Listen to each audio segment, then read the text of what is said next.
பொதுவாக நம்முடைய தேவார ஆசிரியர்கள் மூவர்களை பற்றியும் இங்கே மண்ணில் அவர்கள் அவதாரம் செய்தார்கள். இங்கே மண்ணில் வந்து அவதாரம் செய்வதற்கு முன்னர் அவர்கள் எங்கிருந்தார்கள் என்று ஒரு கேள்வி கேட்கிறோம். மண்ணில் வந்து அவதாரம் செய்தார்கள், திருமுறைகளை தந்தார்கள், அதிசயங்களை செய்தார்கள், கடவுள் வழிபாட்டை வலியுறுத்தினார்கள், சமணத்தை தோற்கடித்தார்கள், எல்லாம் சிறந்தம்.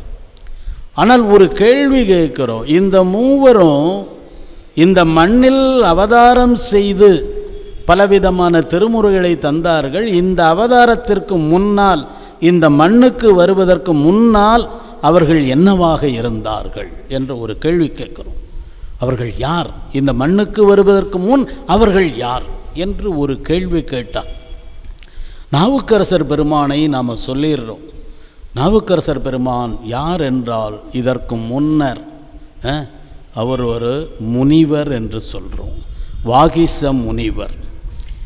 இவர் நாவுக்கரசர் பெருமான் யார் என்ற கேள்வி கேட்கும் பொழுது, இந்த கேள்விக்கு யார் பதில் சொல்லுவது? நாவுக்கரசர் பெருமான் இதற்கு முன்னர் என்னவாக இருந்தார்னு ஒரு கேள்வி கேட்குறேன். இந்த கேள்விக்கு யார் பதில் சொல்ல முடியும்? இந்த மண்ணில் உள்ள யாரும் சொல்ல முடியாது. அவர்களுக்கு எப்படி தெரியும்? நான் முந்தின பிறவியில் என்னவா இருந்தேன்னா எனக்கு தெரியாத, நான் எப்படி இன்னொருவர் முன்னால் என்னவாக இருந்தார்னு சொல்ல முடியும்? யாராலும் சொல்ல முடியாது.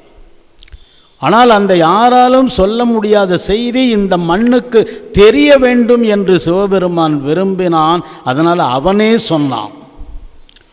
தன்னுடைய தம்பி சைவத்திலிருந்து பிற சமயத்திற்கு சென்றதை நினைத்து வருந்தி உளவார பணி செய்து கொண்டிருந்தார் திலகவதியார். அவங்க அவ்வாறு செய்யும் பொழுது பெருமானை வேண்டிக் கொண்டே இருந்தார். அவர் என்னுடைய தம்பியை மீண்டும் சைவ சமயத்திற்கு அழைத்து வர வேண்டும் என்று அவர் வேண்டிக் கொண்டே இருந்தார்.